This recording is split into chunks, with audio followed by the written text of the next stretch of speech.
আপনারা সেলুট যদি জানাতে চান তাহলে ছাত্র ভাইদেরকে জানাবেন। আপনারা কারো যদি সম্মান করতে চান তাহলে ছাত্র ভাইদেরকে করবেন। কেন? পুলিশ যেটা পারে নাই সেটা ছাত্র ভাইয়েরা করে দেখাইছে। হ্যাঁ, তারা দেখিয়ে দিল যে আমরাও ইয়াং জেনারেশন, আমরা অনেক কিছুই পারি। আমাদের হাতে যাই থাকুক না কেন, আমাদের হাতে ফোন থাকুক না কেন, আমরা নানান কাজে ব্যস্ত থাকি না কেন, তারপরেও আমরা দেখিয়ে দিলাম যে আমরা বাংলাদেশের জন্য কিছু একটা করেছি, বাংলাদেশের জন্য পরবর্তী কিছু একটা করব।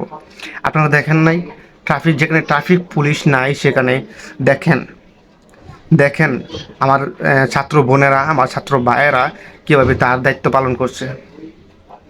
আপনি জানলে অবাক হবেন যে এরকম একটা বাংলাদেশ, এরকম একটা সুন্দর একটা বাংলাদেশ আমি আজ পর্যন্ত দেখিনি। আমি আগে কোথাও দেখিনি, তারপরেও আমি আজ পর্যন্ত আমাদের বাংলাদেশে এরকম কোনো দিন আমি দেখিনি।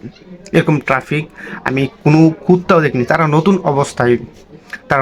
নতুন অবস্থায় যেভাবে সেটাকে চলাচল করার মাধ্যমটা খুঁজে নিয়েছে, যেভাবে তারা একটা প্রক্রিয়া খুঁজে নিয়েছে, তারা যেভাবে চলাচল করাচ্ছে, হ্যাঁ, আমি এরকম কোনো জায়গায় দেখি নাই আমার বাংলাদেশে। এই প্রথমবার আমি দেখলাম। আর এই প্রথমবারই দেখে আমি খুবই অবাক যে আমার ছাত্র ভাইয়েরা সবই পারে। পারে না এমন কোনো কাজ নাই, পারে না। আমার ছাত্র ভাইয়েরা সবই পারে।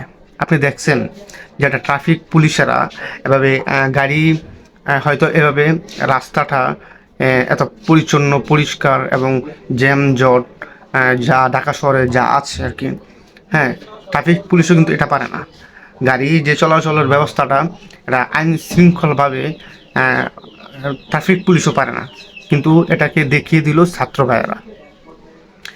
ভাইয়েরা দেখিয়ে দিল তারাও যে পারে।